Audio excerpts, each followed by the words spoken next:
Я приветствую вас, дорогие друзья, уважаемые гости и подписчики моего канала. Александр Лазарев, политолог на связи. Александр, приветствую вас. Здравствуйте, рад видеть и слышать. Очень много вопросов и таких достаточно тревожных ожиданий от предстоящих событий. Малюк буквально на медне анонсировал новые диверсионные акты, вот эти вот военные операции. Вообще очень интересно, от вооруженных сил перетекает все в СБУ. Даже есть законопроект о том, что, в общем, к числу военных спецслужбу эту прикрепить, а самого Малюка продвигает на должность главкома в публичном пространстве нардеп Безуглая, которая, понятное дело, говорит даже когда неудобную правду, то что-то имеет в виду, потому что делает она это под сведомо, да, и под крышей или сведомо Банковой. Но на самом деле переход в вот такую фазу войны, он чреват достаточно тяжелыми и бурными событиями. В то время как на фронте идет продвижение, очередные населенные пункты потеряла Украина, об этом сообщили. Есть достаточно странная история по поводу Днепропетровской области. Ресурсы российские говорят, что уже перешли границу и вовсю там делают буферную зону. Украинские солдаты это подтверждают, но официальные источники как-то вот пытаются замолчать. Александр, как вам кажется, какой политический смысл в замалчивании происходящего на фронте? И какая стратегия вырисовывается у Зеленского ввиду этого, и того, с чего я начал, сопряжение с новым характером войны, которая приобретает эта летняя кампания? Замалчивают они, в принципе, все, что происходит на фронте. Если они будут говорить все как есть для украинского населения, да, в том числе для семей военнослужащих ВСУ, то, наверное, будет очень плачевная ситуация на линии разграничения и внутри батальонов, да, и в отношении военнослужащих к своему руководству, к политическому руководству страны. Потому что мы же слышим от Зеленского, что на фронте погибло где-то 40 тысяч человек. Это максимум, да. Пропавших без вести там тоже небольшое количество.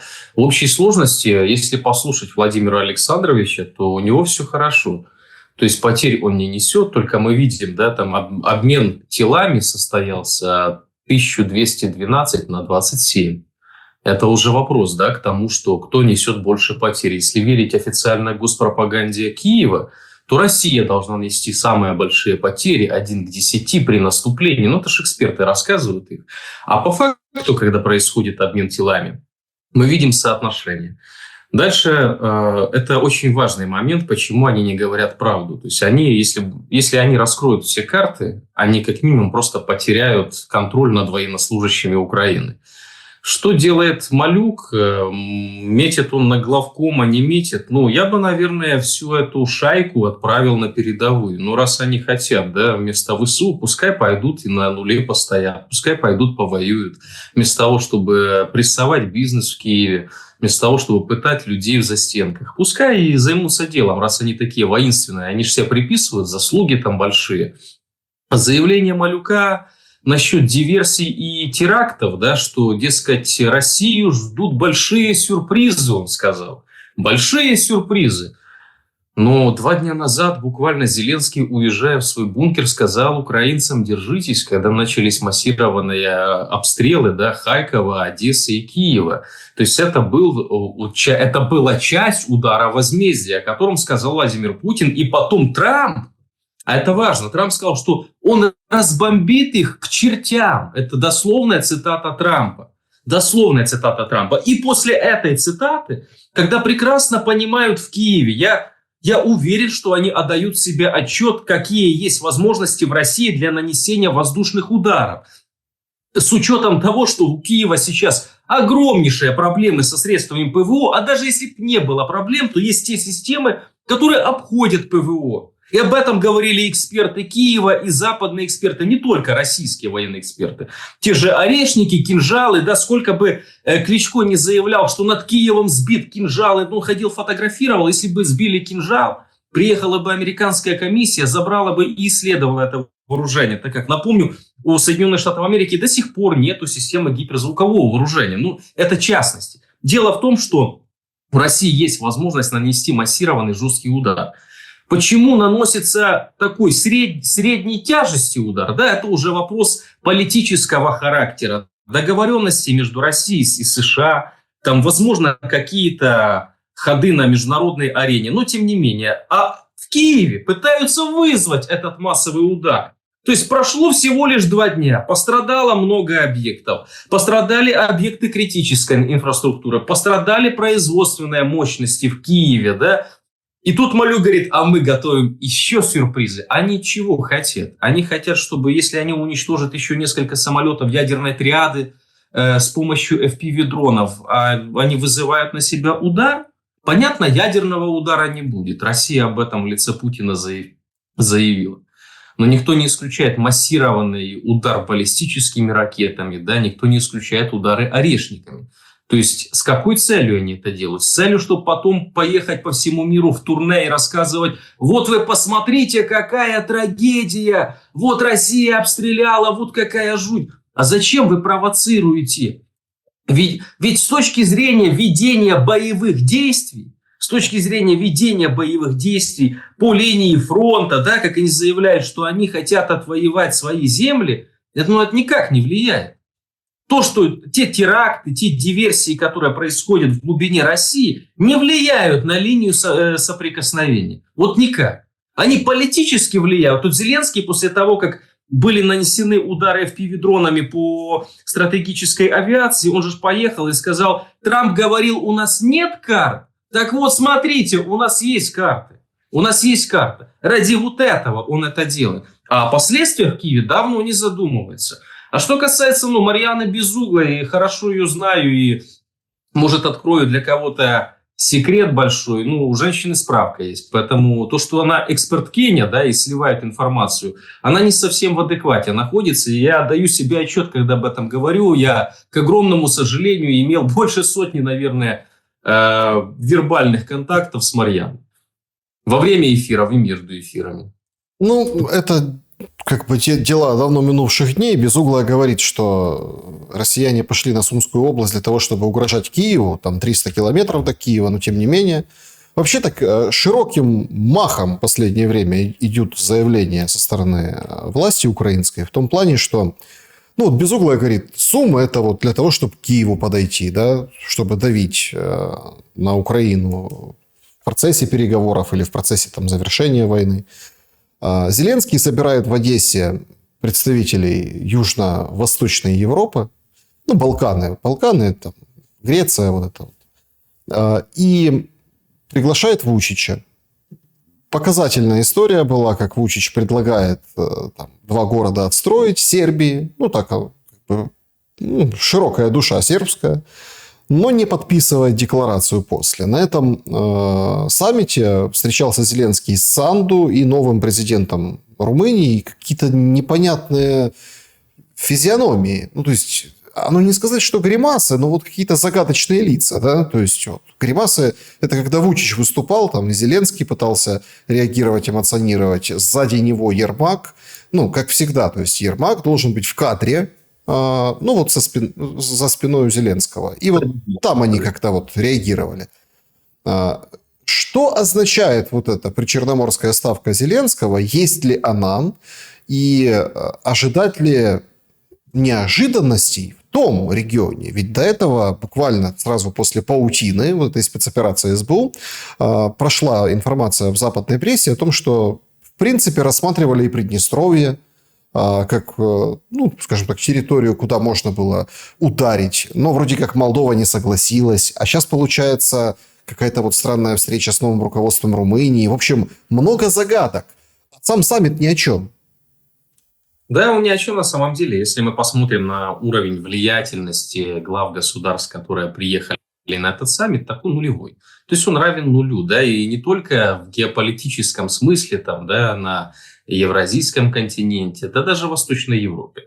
Куда больше влияния в Восточной Европе имеет Британия и та же Турция даже, да, чем балканские страны и Греция.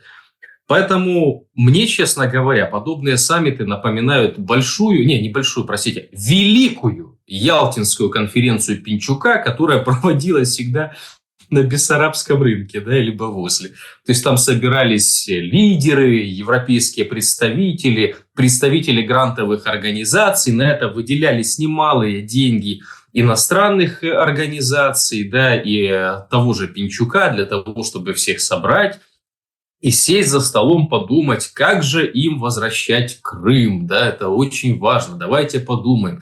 Потом создавалась, если вы помните, прокуратура Крыма, которая работала на территории Киева. Получала, кстати, немалые зарплаты, там, да, антикоррупционное бюро. В общем, функционировала целая администрация, которая, ну, ничего общего к контролю над регионом, там, возвращению контроля над регионом не имела. Но она имела очень красивую с точки зрения там, киевской власти для Запада картинку, что вот они не просто забыли и запили водой, да, потерю там территории, а вот они собираются, обсуждают, возвращают, у них функционируют все органы. Как только махнете флажком, они побежали и все сделали. На самом деле побежать они не могут. Да?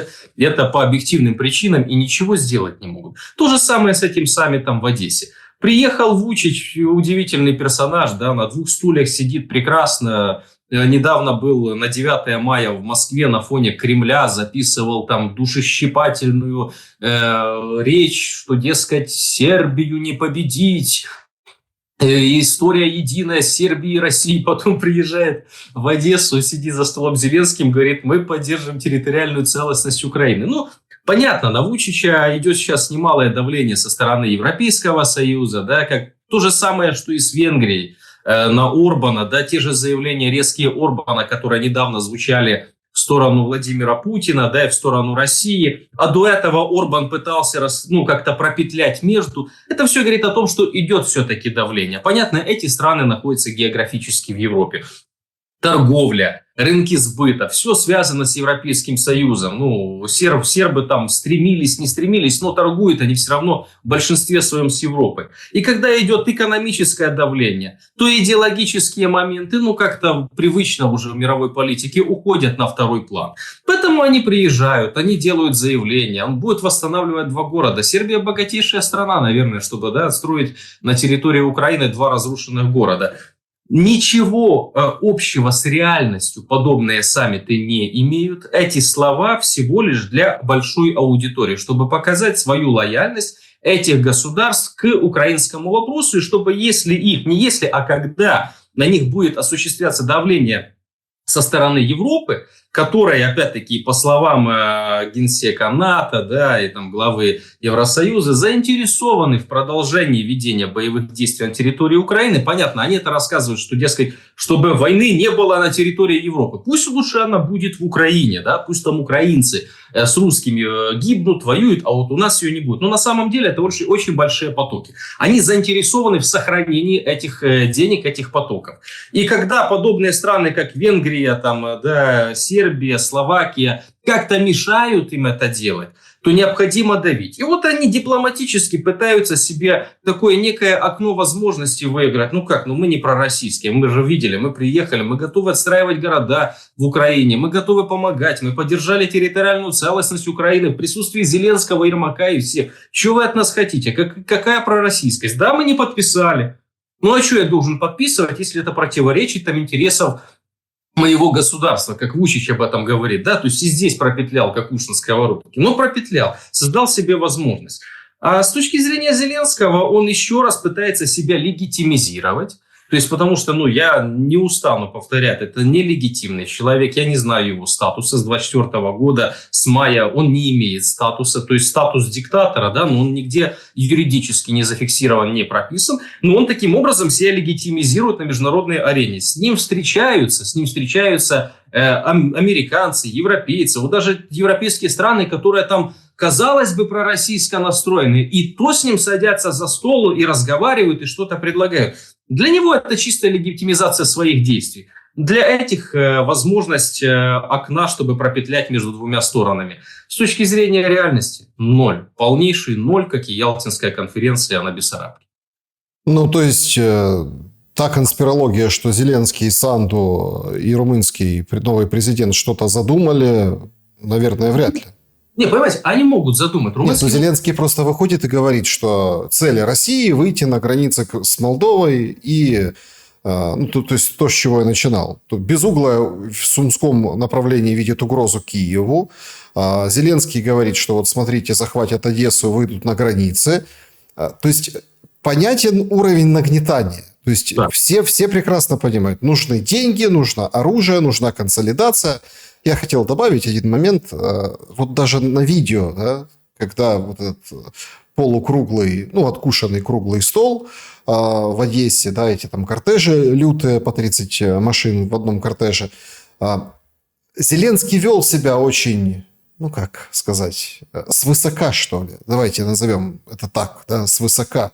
Играл лицом, внимательно слушал, но видно было, что не совсем в своей тарелке. Почему? Потому что ну, он понимает, что от этих стран мало что зависит. И от того, что черногорец вышел и сказал, что мы хирургически сосредоточены, или там грек говорит, мы ветку протянем в Одессу торгового пути через ту же Румынию, Констанцию со своего порта. Это все прожекты. Зеленскому, как ни крути, вот понятно, что нужен этот для галочки был саммит, но ему нужно сейчас. Вот если мы отметем любые, ну, вот эти там эмоциональные, политические оценки, какие-то еще моменты, потому что это сложно сделать. Фронт движется, люди гибнут. В Харькове там прилеты, тоже странные прилеты. Налет на Харьков, а люди как-то не увидели вот этих пулеметных групп, да, которые сбивают шахеды, а летели вроде как низко. Ну, то есть такой момент, да, достаточно непонятный, там шушукаются, переглядываются, а что это за атака такая? И Терехов везде показывает, смотрите, вот здесь тоже как-то... Он активный в соцсетях человек, но вот, в общем, много вопросов вызвала именно вот эта крайняя атака, да, то есть как-то вот все выглядит очень... ну, не то, что картинно, это трагедия жизни людей, но тем не менее. Так вот, Зеленскому нужно что-то материальное. Зеленскому, если так отмести, вот прагматику попытаться просчитать, ему нужно конкретное оружие, ему нужны системы ПВО, там, самолеты, то есть деньги. Это не просто сесть поговорить, сейчас такая фаза войны. Но тут возникает главный момент. Вот Писториус сегодня в Германии. Получает Зеленский то, что нужно? Нет, конечно. Нет, конечно. Ну, даже посмотрите, вот уровень, ну, как бы сейчас перейдем к Германии, да, но уровень тех государств, которые мы обсуждаем, ну, что они могут дать?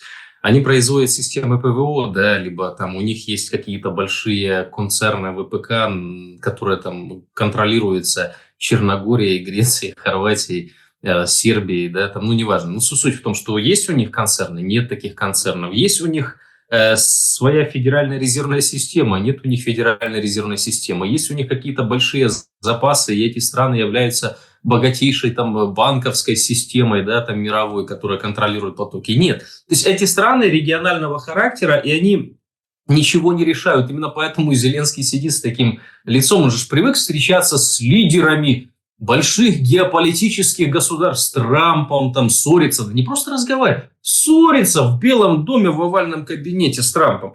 Он привык там с Макроном, как с братаном, да, там привет-привет, обнялись, поцеловались, пошли, там о чем-то переговорили. С немцами то же самое. Королю Британии он привык приезжать, даже не одевая костюм. А тут какие-то Балканы. Кто они? Ну, то есть он сидит как царь и боженька, да, к нему приехали какие-то мелкие князьки. То есть это реально так читается в его выражении лица.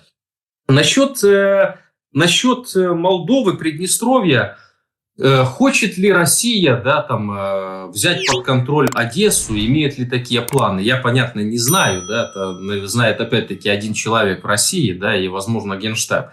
Но по логике вещей, да, Одесса входит в зону интересов Российской Федерации, так же, как и в зону интересов той же Британии, как доступ к Черному морю, да, к акватории Черного моря. Не зря еще до начала конфликта в конце 21 года формировалась ось Лондон-Анкара, да, через которую входила Восточная Европа и через которую британцы хотели вместе с турками контролировать этот регион. И Одесса там один из центробежных элементов данной концепции была. Будет ли, ну, Безуглая говорит через Сумы в Киев, но также можно через Чернигов и в Одессу идти, да, чтобы взять Одессу, я не военный эксперт, конечно, да, но тем не менее там необходимо задействовать как сухопутные операции сверху по карте, так и морские операции. Это очень сложный процесс. То есть это не так, не день-два. То есть это реально сложный процесс. Поэтому сейчас говорить о том, что Россия будет идти на Одессу. Чтобы идти на Одессу, идти нужно сначала на Николаев, потом там, да, и Винницкую область брать под контроль. Ну, короче, много очень регионов необходимо охватывать для того, чтобы Одессу взять не как не как выжженную землю, да, а как, как бы город и исторический, и промышленный, и портовый, чтобы его сохранить. Сложно довольно об этом говорить. Насчет румынского президента, так он сторонник, да, объединения Румынии и Молдавии. То есть, как бы это вполне логично, и он об этом не скрывает. Хотя, а что скрывать, да, если президент Молдавии Мария Санду, она является гражданкой Румынии. То есть, у них это, в принципе, нормально. На Приднестровье они боятся пойти, разумеется, потому что, может быть, сухопутно и Россия далеко находится, но никто не отменял удары калибрами, да, и прочими системами вооружения. Они прекрасно увидели на примере Украины, что какое бы ни было партнерство, какая бы ни была любовь между западным миром, да, и их вассалами, а я честно вспоминаю Бжезинского, и он сказал такую фразу, которая у меня в голове засела еще с университета. У Америки нету союзников, нет союзников. Есть только подчиненные. То есть это было сказано. И он это объяснял с точки зрения выстраивания гегемонской политики в мире. Так вот, отношение Запада к своим подчиненным, да, они увидели на отношении к Украине. То есть идет война, денег дадим, оружие дадим, но в этом, ребята, за вас никто не впряжется. И Молдова это поняла, Румыния это тоже неплохо понимает. И боятся рыпаться, как бы их ни сподвигали в эту сторону, они все равно как-то очень аккуратно посматривают на эту ситуацию, ждут, как разрулится вопрос в Украине. Да? Причем уже, опять-таки, с приходом Трампа, еще при Байдене эта концепция как-то где-то на логику проверялась. Но с приходом Трампа, который повсеместно делает шаги для выхода из этого конфликта, как минимум политически, не участвуя в нем, да, то есть он уже отодвинулся. Вспомните, второй раунд Стамбула, да, непонятно, будет ли вообще третий.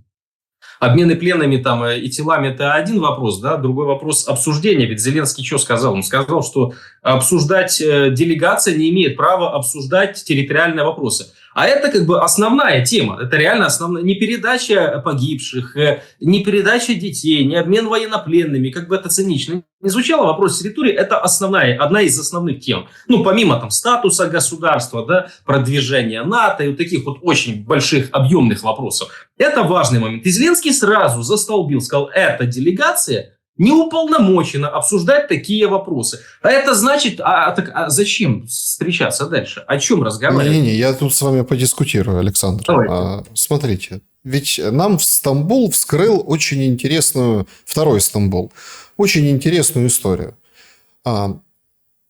Сегодня День России, Рубио поздравил с Днем России, как-то так с утра новость. Вообще праздник так себе, да, для российских ультрапатриотов и просто патриотов, потому что как правопреемница СССР это как бы праздник развала СССР, когда РСФСР отделилась от СССР. Тут как и в Украине, 24 августа празднуют для многих праздник. Нет, имеется в виду, что, в общем, все-таки Украина же не правопреемница СССР. Да? Они отказались от этого статуса, потому что за СССР нужно было еще и платить долги, которые выплатила Россия, да, но Украина не претендовала на ряд активов Советского Союза за границей. Это такая известная история. Я не о том. Смотрите, вот тут же очень интересный момент. Стамбул, кроме вот этой идеологической истории, которую вскрывает Мединский, который, куражится. Вот он дает интервью, комментарии, говорит, что вот смотрите, братский народ, будут союзниками. Я смотрю в глаза этим переговорщикам, они выглядят как русские, в глазах хочется закончить войну. То есть вот он куражится. Но Стамбул дает очень предметную историю, о которой вы упомянули в самом начале. Без Стамбула новости об обмене телами проходили одной строчкой. Ну, одной строчкой. И сообщили 900 на 40. Ну, там, 900 на 40. Ну, вот так. 2 раза было. Там немножко другой показатель был первый раз, да, когда вот начали координационный штаб одной строчкой. Ну, и все как-то прочитали и забыли. Сейчас же это шоу. Обмен стал шоу. Он и был шоу со стороны Украины, когда окутывались флаги, записывали на видео, звонили маме. Только со стороны Украины. Сейчас это делают со стороны России. Медийно мы видим, меняется Российская Федерация, скажем так, в своем подходе к освещению вот этого процесса. Это же как подается как результат Стамбула. Очень важно, то есть важно, что нужно отметить, стамбульские переговоры нам подсветили, ярко подсветили то, что было в тени. То, о чем не было принято говорить. Погибшие, тела передали. То, что не нужно анализировать. Сейчас же, видите, никто не анализирует. Ну, то есть... А ведь мы же понимаем, что впереди там еще 4500, ну, там больше тел. А Политико пишет, что будет 40 тысяч тел. Да. То есть мы же видим, и это все под софитами. Это не просто так. От этой информации в Украине народ уже не уйдет. Поэтому Стамбул России с этой стороны, с этой идеологической, он нужен. То, что о нем не о чем говорить по сути, да, стороны об этом говорят и заявляют. Ну, украинская сторона так точно.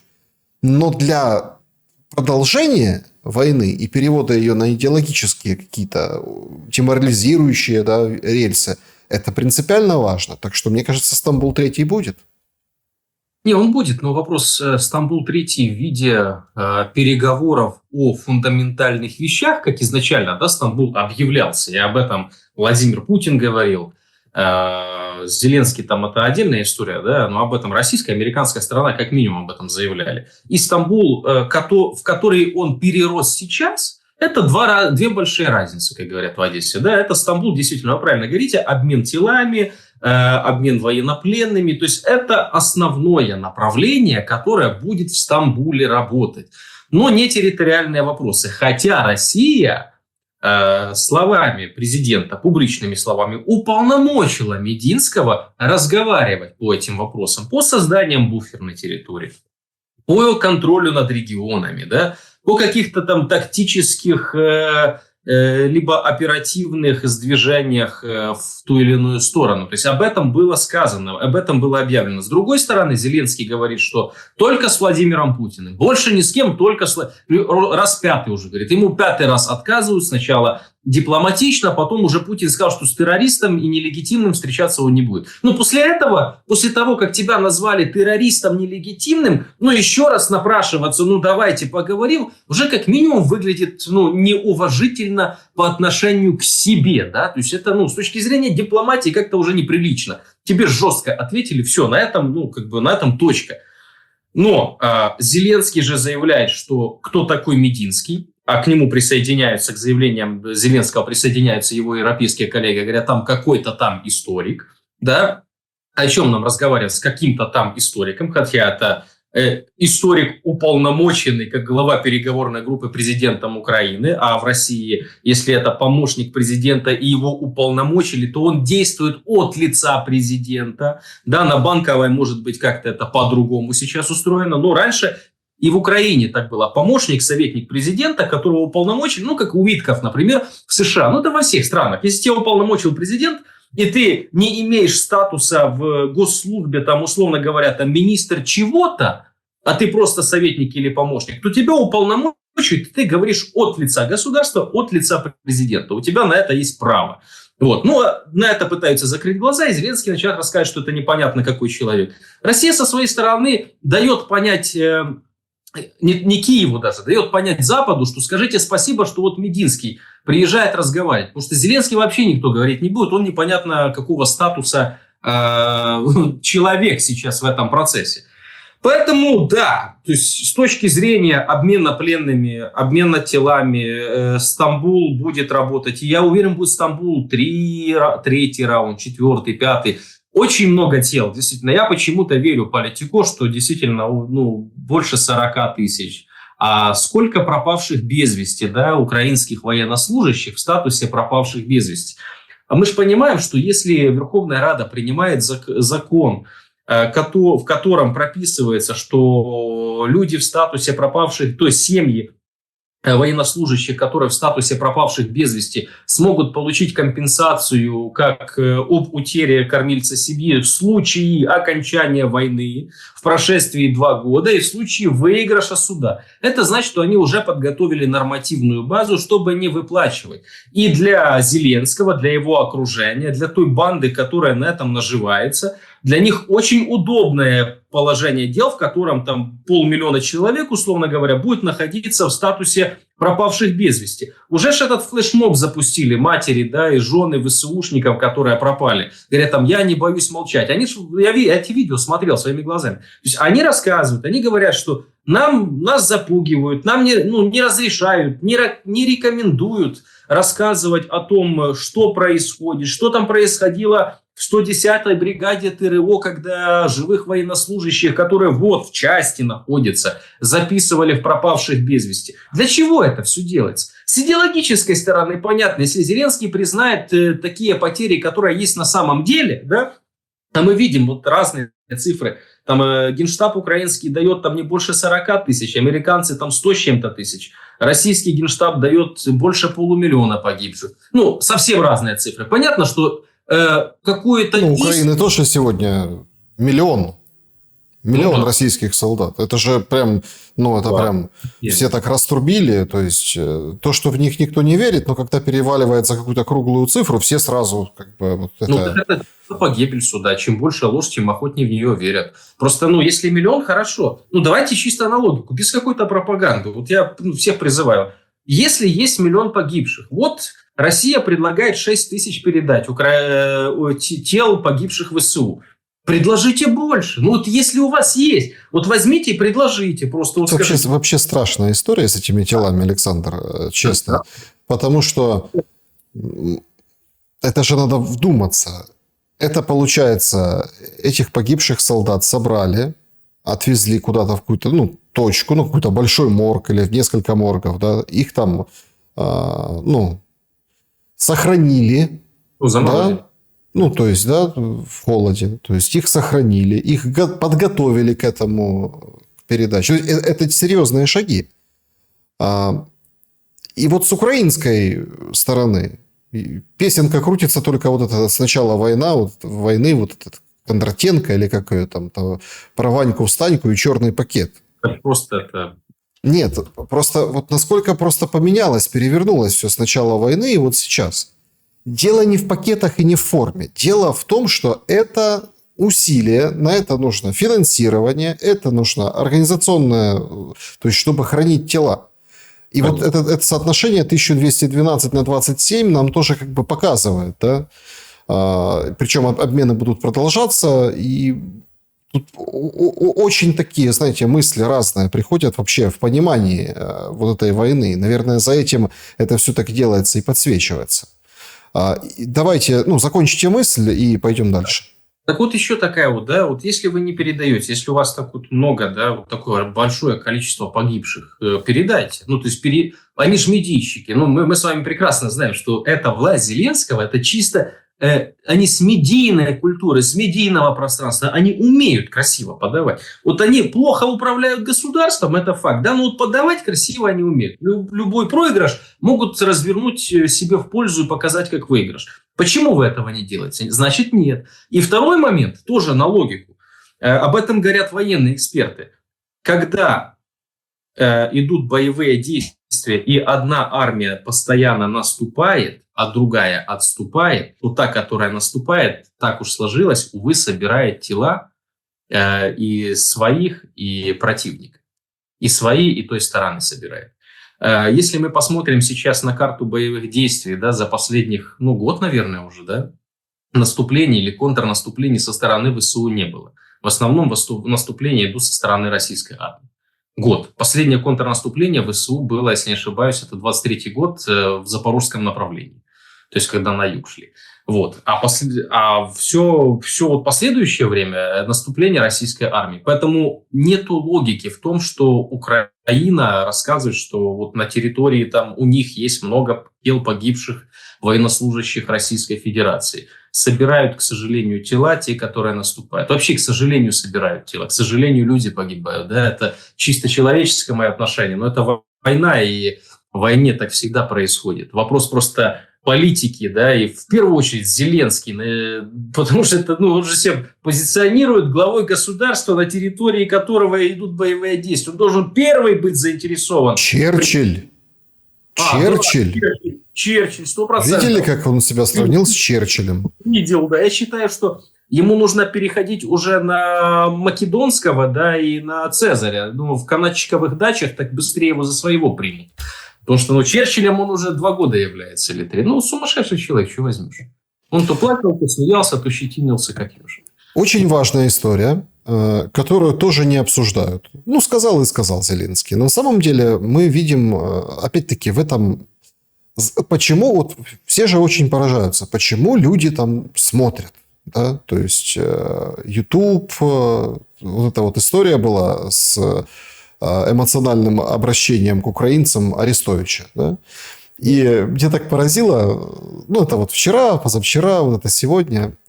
Смотрите, тут с ним можно не соглашаться, можно придираться, можно вот делать все, что хотите. То есть но проблема в том, что тут же сразу человек по реакции, он говорит сам за себя, на какой он орбите.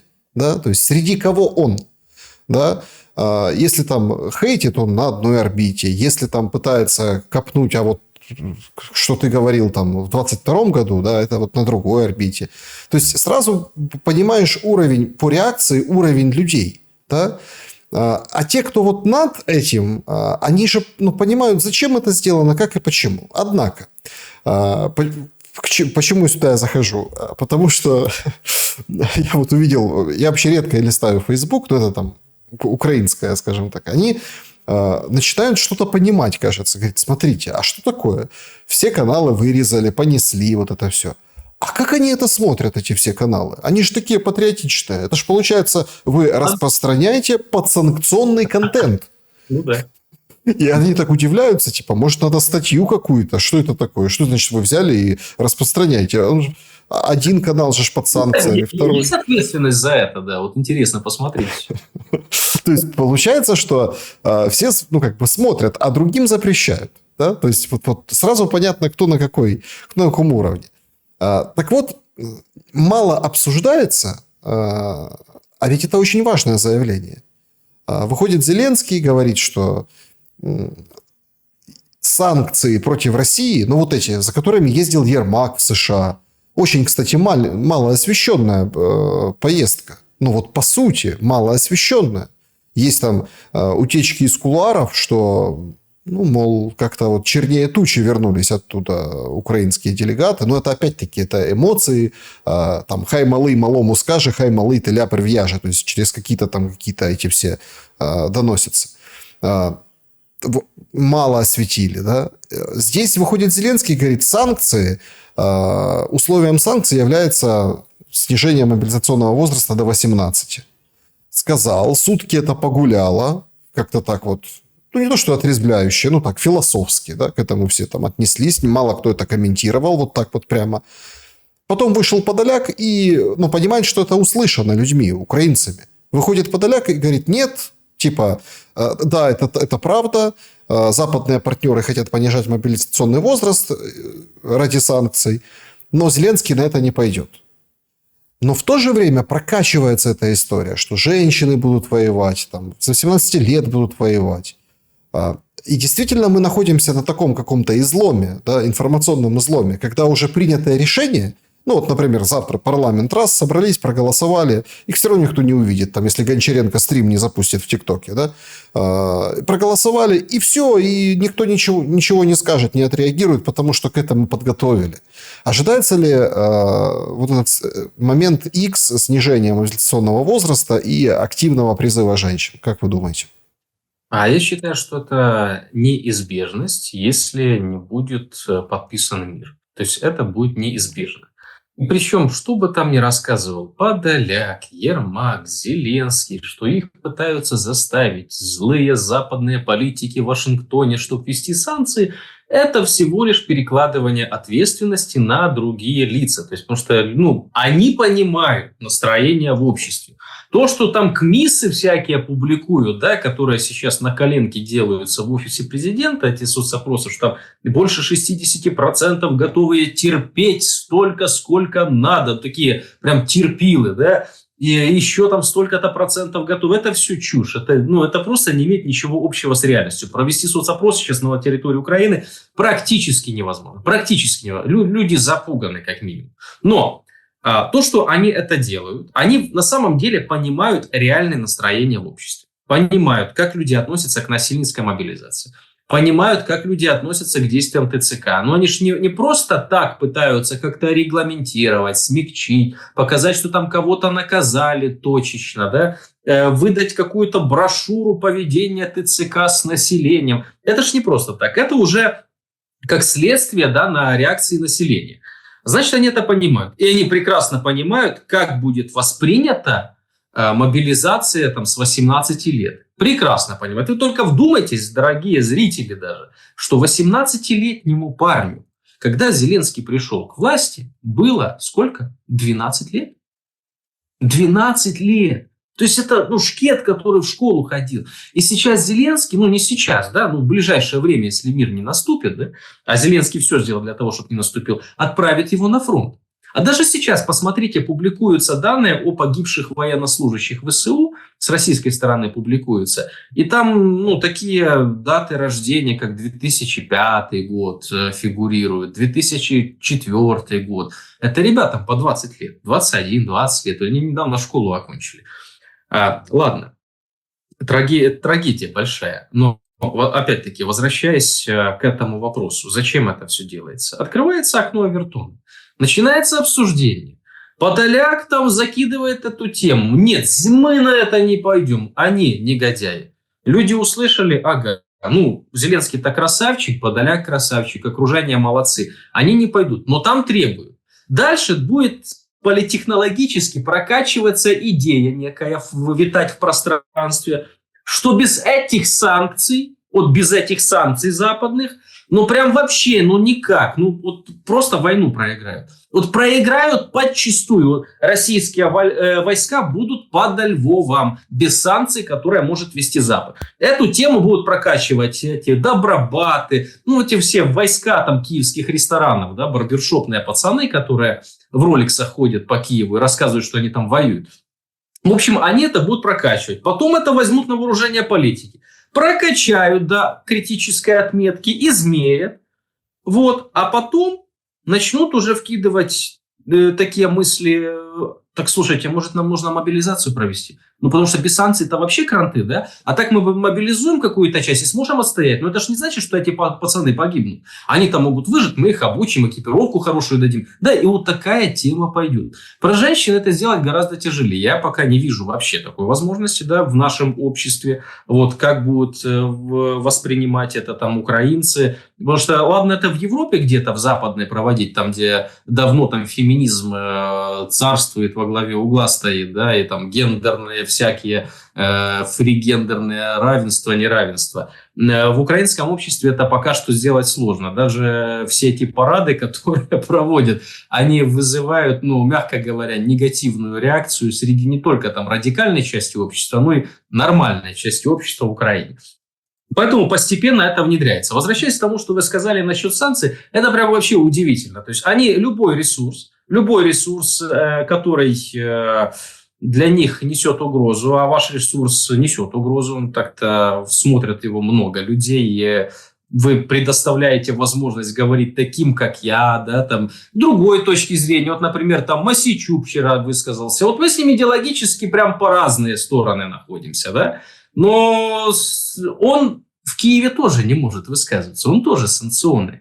Я не санкционный, мне там сразу 111 приписали. Я не знаю, идет дело, рассматривают, не рассматривают. Причем основываясь на лингвистической экспертизе. Это ноу-хау такой. Вам, кстати, что же санкции на лингвистической экспертизе сделали, да? Причем не ваши, а гостей. Это новая у них тема. Доказывать ничего не надо. Вот мы считаем, что это пропаганда.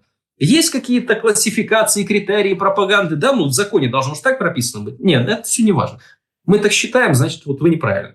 Так вот, вопрос к тому, что санкции они ввели, но тут, честно, по старой поговорке, да, «Квад лицет Джови, нон лицет Бови», что позволено Юпитеру, то не позволено быку. Обычному украинцу смотреть Шелеста нельзя, это вредоносно, это морально разлагающий элемент украинского общества с их точки зрения. А когда мы находим какую-то штуку, прям такую, да, которая усиливает нашу пропаганду против того же Арестовича, который сейчас уже оппозиционер, тоже, опять-таки, посмотрел ваш эфир с Мосейчуком, его эмоциональную реакцию. Он политик, понятно, да, он так реагирует эмоционально. Арестович тоже уже, он не политолог, не политтехнолог, а политик, да, и то, что он заявляет, если бы он это заявлял раньше как эксперт, это еще можно было как-то... за эпатажность его воспринять. Но Мосейчук в этом прав. Он участвовал в процессе политическом. Он в процессе формирования мнения участвовал. Как он это все подал, это уже другой момент.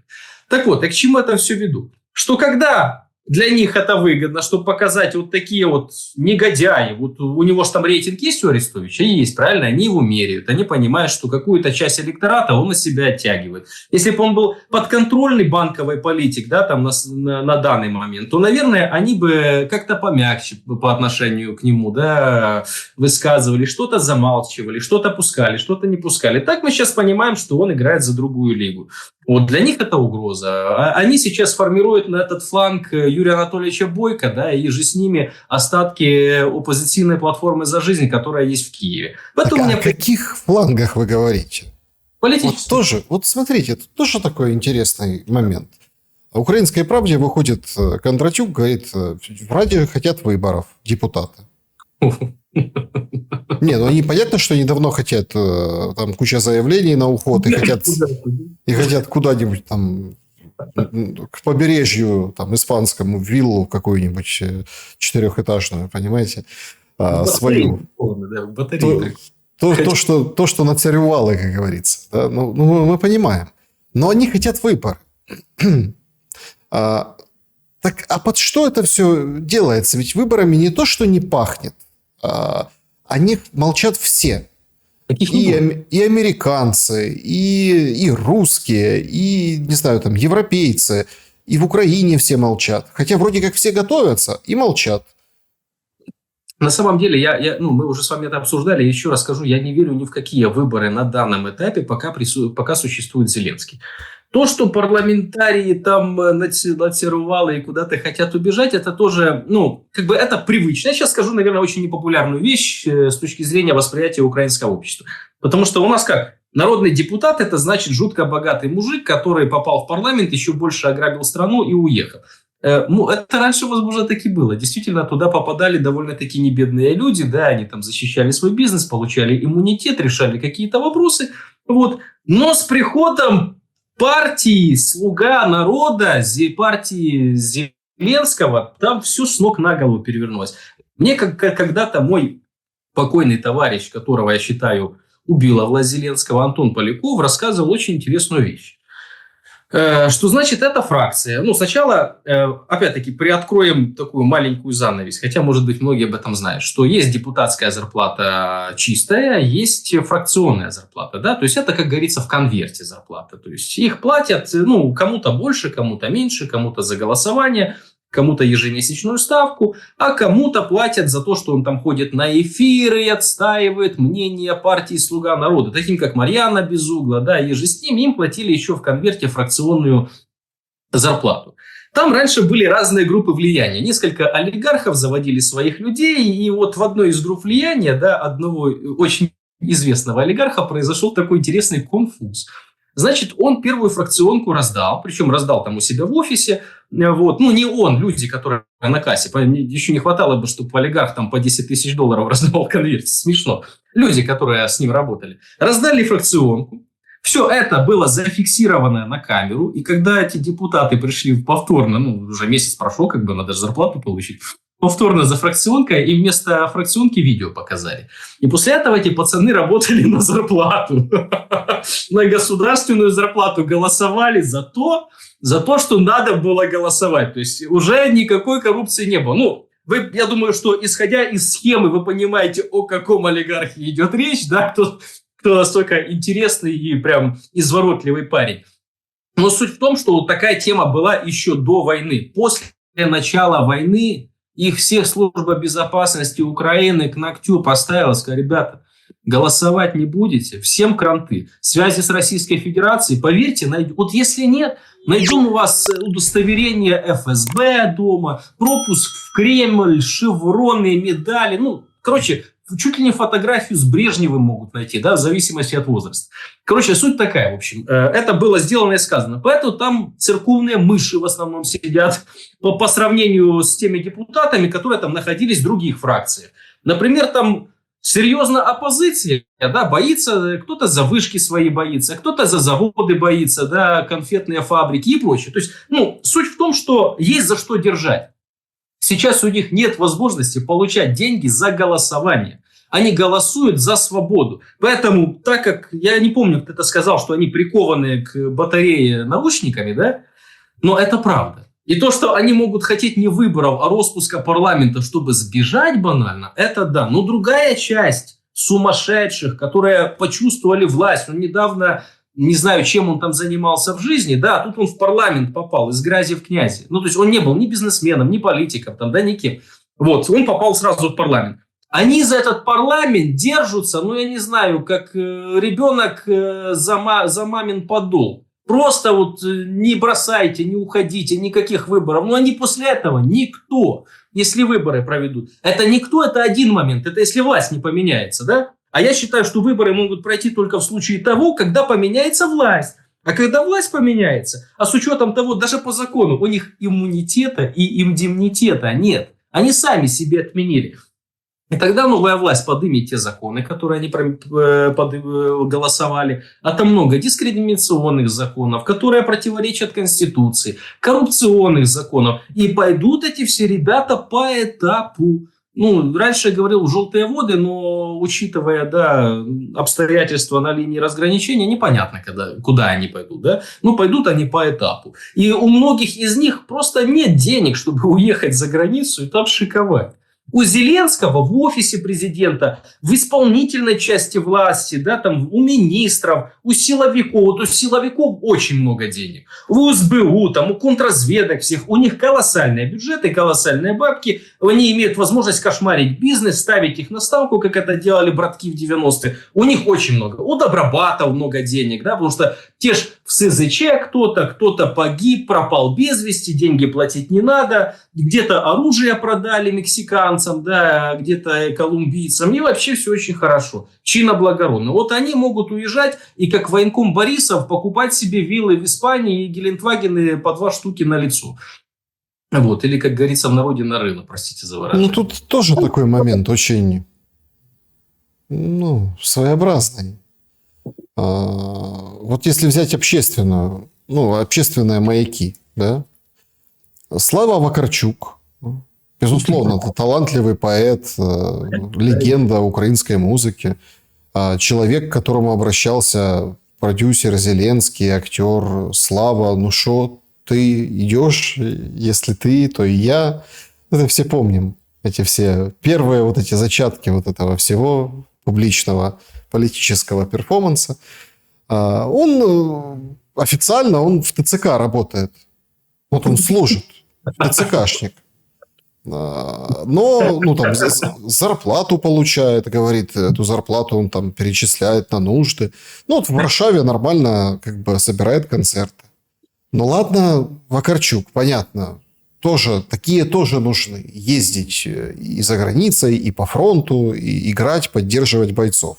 Ясное дело, что при всем отношении к Вакарчуку, наверное, такими, да, не стоит, да, разбрасываться, чтобы там их убило, потому что это все-таки, Маяк действительно светил. Такими, как Кошевой, тоже не надо разбрасываться. Да, кошевой тоже очень полезен. Он может и видео запилить в ТикТоке, в Телеграме, кружочек сделать, общественно-политический резонанс дать. Вот как у коллег Александра Лазарева забрать хлеб, так сказать. Но тут же возникает другой момент. Очень долго на канале 1+1 очень популярный Александр Авраменко учил страну украинскому языку.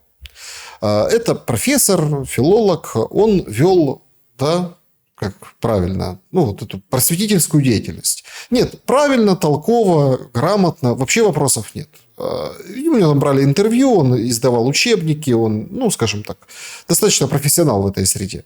А тут на полгода пропал. И здесь раз и объявился, нашли его в Инстаграме. Испания, фотография у моря. Пишут ему, как бы, а как же это Испания? Он говорит, да, мужчинам запрещено выезжать. Вот. Но Испанию я люблю. То есть какая-то не то, что несправедливость, не то, что... А вот как я вот выразился на разных орбитах люди, да, но приправлено все такой демократией, таким свободой. А если так посмотришь, там Вакарчук, Козловский певец, поет, да, Вакарчук поет, Авраменко помаялся полгодика и как-то выехал, и вот Испанию любит в Испании. То есть здесь не вопрос там, к людям. Понятное дело, что каждый распоряжается своей судьбой, каждый там находит свое место. Здесь вопрос в более глубокий. Александр, вот в финале я хотел задать. А нужна эта война? Вот нужна ли эта война? Потому что, ну, вопросы, конечно, потужные. Но так вот, если посмотреть на перспективы, посмотреть на то, что уже было за 3 года, украинцам нужна она или нет? Она не была нужна украинцам. Она была нужна Западу, да, и той компрадорской элите, которая сделали все, чтобы эту войну допустить и приблизить. Хотя неоднократно я призывал, мои коллеги, которые сейчас являются изменниками и врагами. Кстати, за эти призывы и являются изменниками и врагами, что нужно нормализовать взаимоотношения с Россией, а не желать войны. А вот батальон «Куля в лоб», да, вот я их так бы называл, да, это Яценюк, который кричал, якщо куля в лоб, так куля в лоб. Всякие Порубии, кто там, Луценко, который день повоевал, в фотошопе себе шрам сделал, потом его нашли в лондонском ресторане. Вот. Половина те, которые в Монако находятся, кто-то в Испании, вот они все выступали и очень сильно призывали воевать, готовиться к войне, вот, делать все для того, чтобы победить и на Красной площади скоро оказаться. Не, они могут оказаться на Красной площади, разве что в качестве пленных, которые будут проводить по Красной площади. Но они, увы, там никогда не окажутся. Они уже давно оказались далеко не только от Красной площади, но и от Крещатика.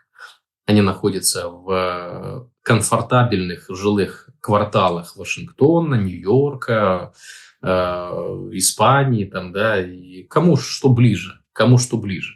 К огромному сожалению, все эти люди несут не только социальную и моральную ответственность за призывы, но и юридическую должны понести, потому что они сделали все для того, чтобы приблизить войну и те боевые действия. Более того, хочу напомнить для зрителей, для всех, буквально за несколько дней перед началом войны, когда уже такой некий хаос, да, был, тогда никто не понимал, что происходит. Ну, как никто? Мы не понимали, обычные люди. Те, которые там во власти были, все они хорошо знали.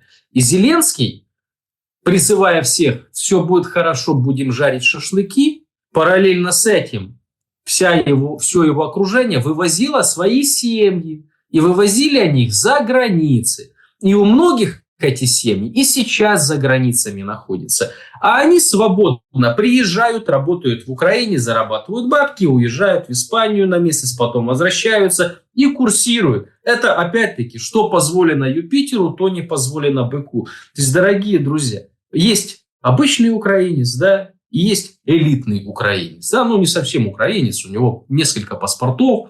В основном он там киприот, возможно, да, кто-то гражданин США, кому-то британский паспорт выдал. Вот эти люди за вас ходят, договариваются. Человек с американским паспортом сделал вам систему здравоохранения шикарную.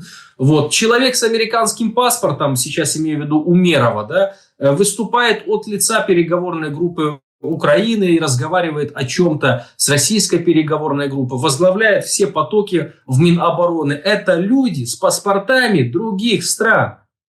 Это просто, на голову не налазит. И они потом еще и кому... Я уверен, у Зеленского тоже не один паспорт. Если пороются потом, я думаю, в биографии пороются найдут несколько паспортов, в том числе те, от которых отказываться нельзя, да? Но тем не менее. И вот обычный украинец, который, по их мнению, должен быть пойман ТЦК, а еще интересный момент, как заявил этот Миша Винницкий, не япончик, а который зам Оксена, имя просто Оксен Лисовый, да? Вот, зам Оксена. Я не то, что просто издеваюсь с имени, я имею в виду, что вот такой, чистый, да, общеукраинское имя. Вот, Михаил Винницкий заявил, что 18-летние и 19-летние украинцы с удовольствием возвращаются с Европы, потому что в Украине интереснее жить. Так вот, друзья, да, в Украине интереснее жить. Для обычных людей. А для элиты интереснее жить где-то в Марабелье или как там называется. Честно, не в курсе этих блатных курортов. Вот так. Интереснее, но недолго. Да? Не факт, что долго. Были они красиво, но недолго, да. Да, Александр Лазарев был моим собеседником сегодня. Спасибо за время и мысли. Да, взаимно на связи. Друзья, берегите себя, добра и света. Увидимся.